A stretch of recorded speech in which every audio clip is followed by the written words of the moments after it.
stood out for me was the RE for starting, but looks like IMT is going for the Corki first, which is very good because you can flex it up 2 different lanes. Yep, this is a starting classic. This is Yes. one of his favorite characters.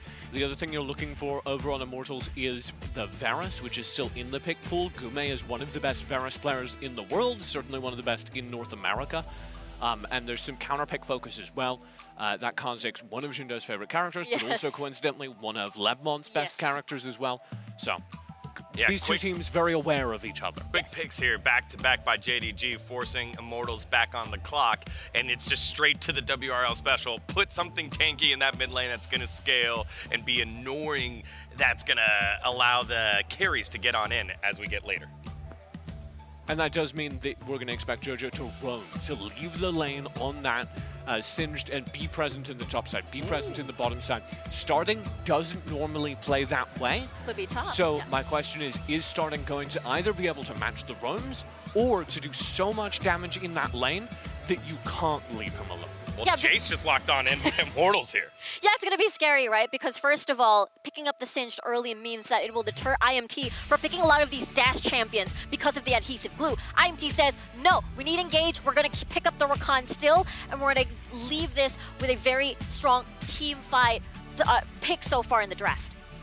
Yeah, I'm very curious where this Jace is going. Obviously, it could be in any of the lanes, but I have a hunch that I've seen a couple of times in pro play now that it's going to be in Gume's hands, that it's going to be an AD carry Jace. And I could be totally wrong, but it does fit with Gume's preferred playstyle, having that ranged poke option, but also being able to close the gap. A well-fed Jace can be devastating, and if you get a good bottom lane matchup into something that wants to play slower, the Jace will eat it alive.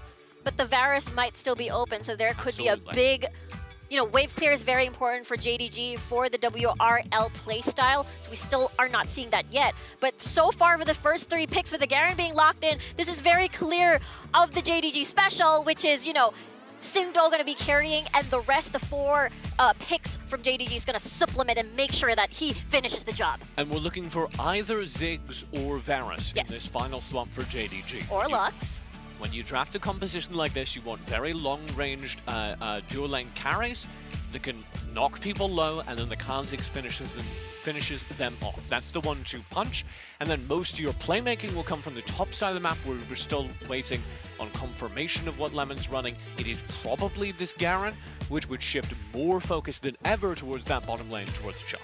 With the tanks now being picked up by JDG, right, you look at IMT picking a lot of damage, but the early laning phase is going to be very difficult to kill these tanky members. And Ziggs now being banned.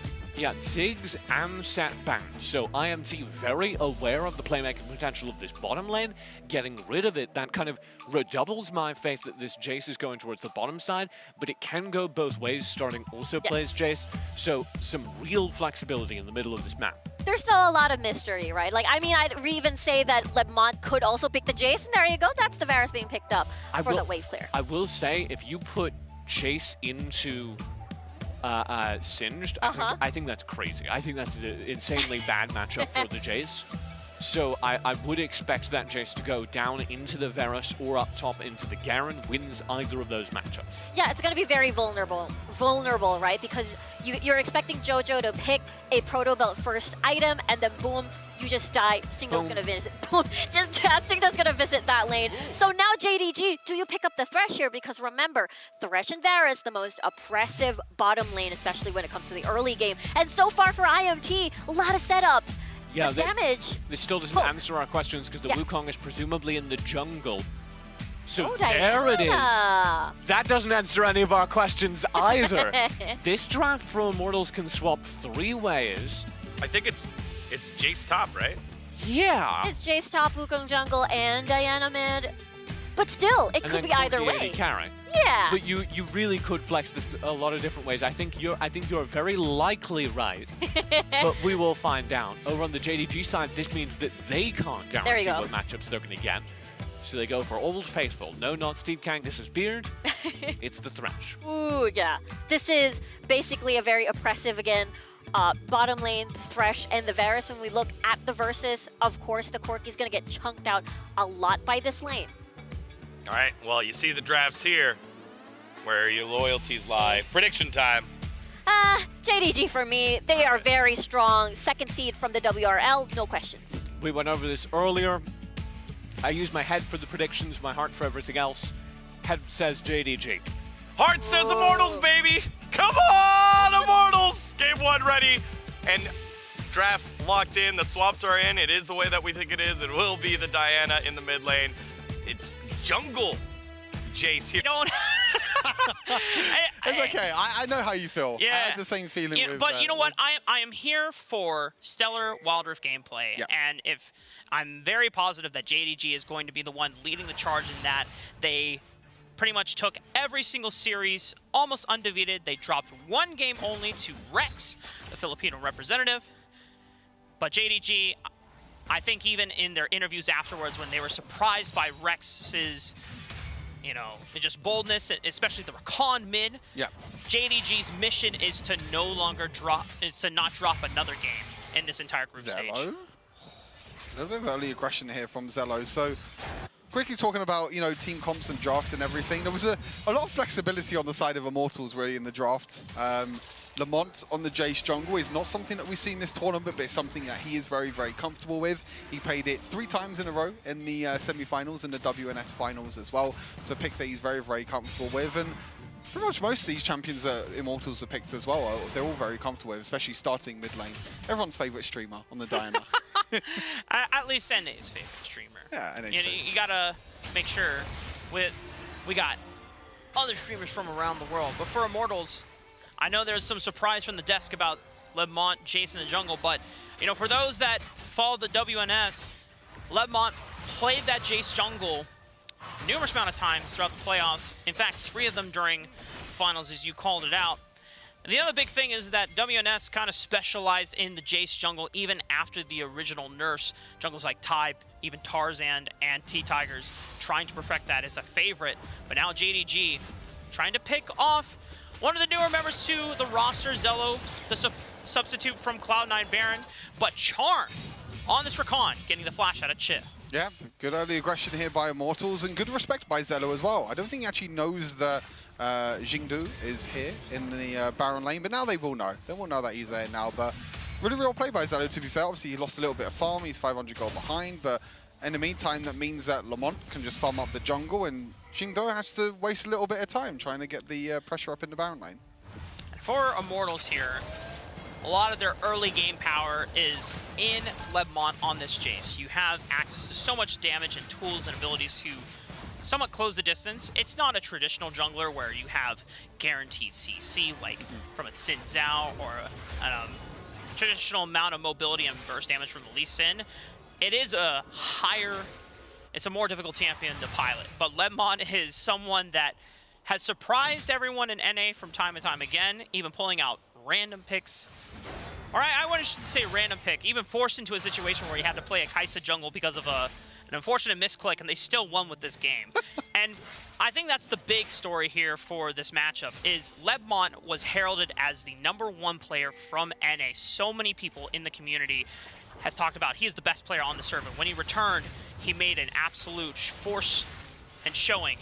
The big test is you're going up against Xingdo, who is one of the best junglers from WRL as well. Yeah. The Chinese seed and Chi landing the chain of the corruption there, but yeah, the Chinese seed coming in. JDG, like you said, you know, had a really, really strong performance in the playing stage. Only dropped 1 game against RRQ. But they, I mean, I feel like, you know, NA, they still have hope. There's still a bit of hopium in there for for the North American fans that you said that are just waking up. You know, we're going to let this game play out, and we'll let the gameplay speak for itself. Because I do want to go back to Xingdo on this Kazakhs pick.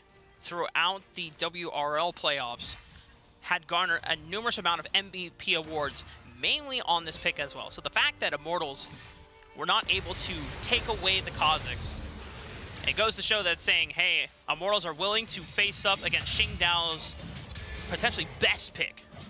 And I think in terms of the Eastern teams as well, in terms of China, South Korea, Southeast Asia, sorry, and Korea, they love the Singed. They love the Kazakhs. They love the Garen as well. These are picks that they'll be very, very comfortable with.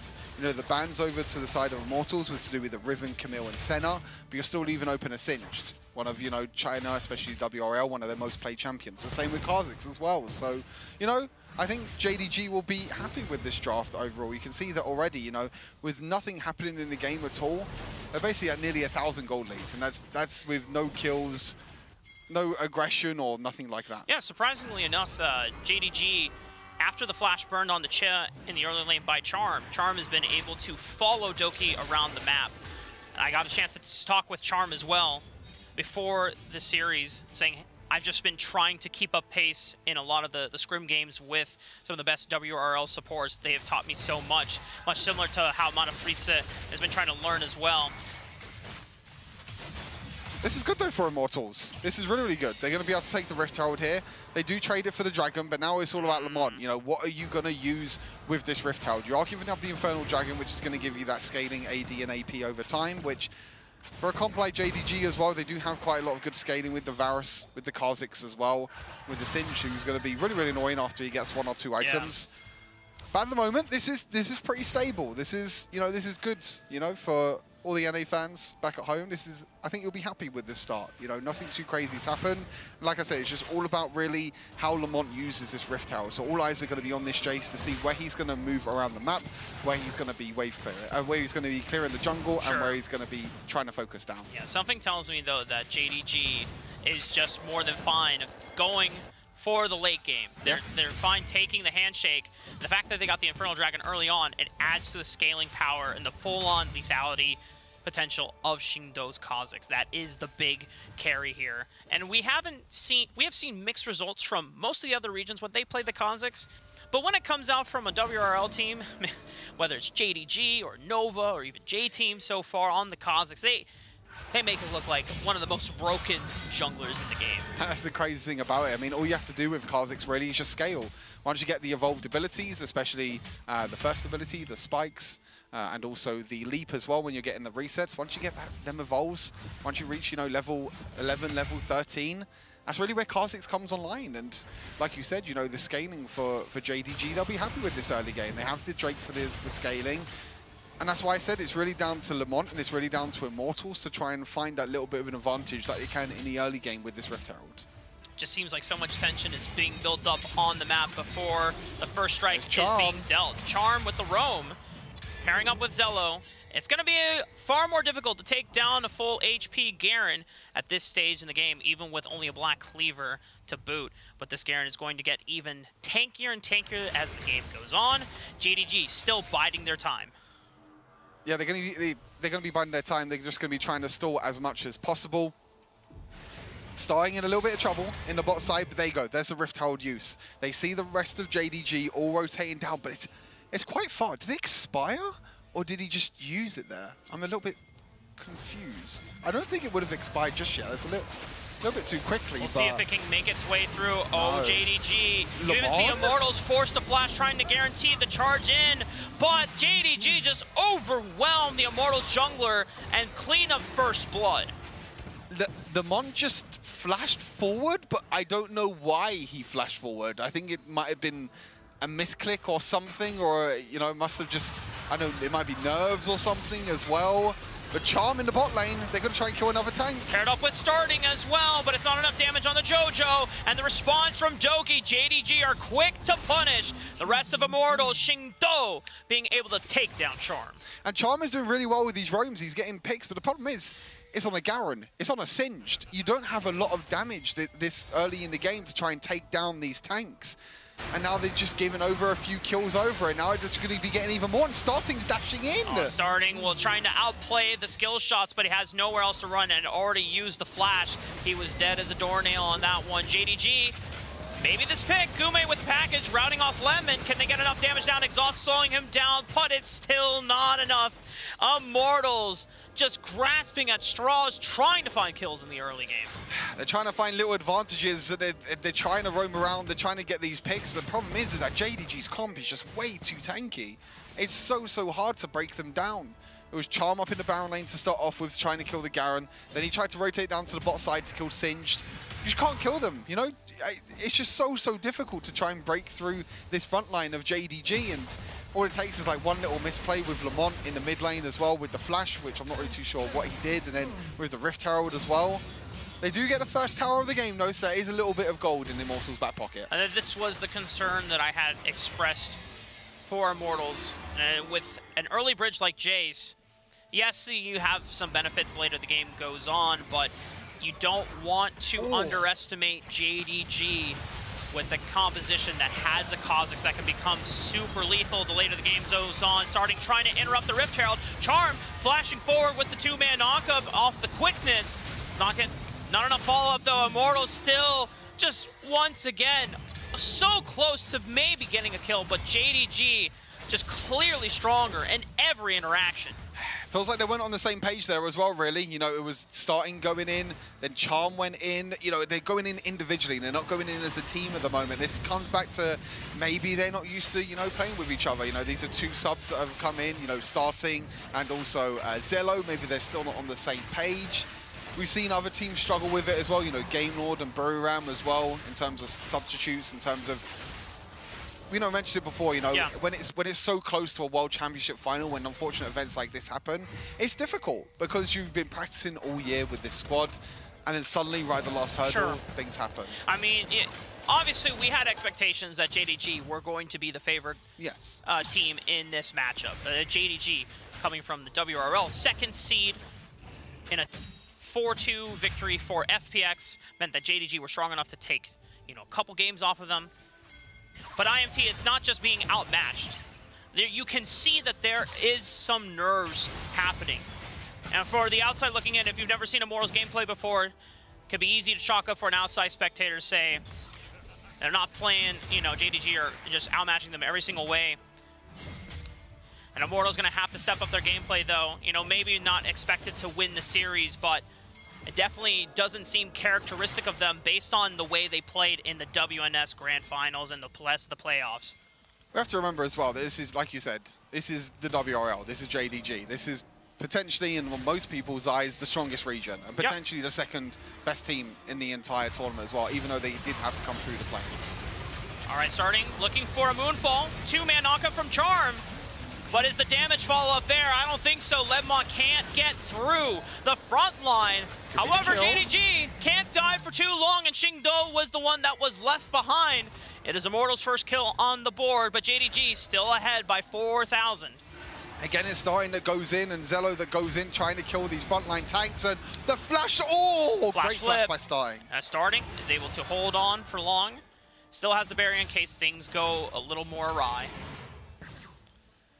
And again, it's the situation where I feel like it just goes back to draft, really. You know, I think the reason why we don't see these champions at the moment, you know, especially, you know, likes of Diana, the likes of Jace as well, is because with Diana, you want to be against a lot of squishy champions with Diana. You know, you don't really have that big, massive burst damage against the likes of like a Singed, a Garen, even like a Kha'Zix as well, which, you know, builds Black Cleaver. That's still a lot of health as we go back to this replay. Kind of what I said, you know, we can look at Starting going in, Charms going in as well.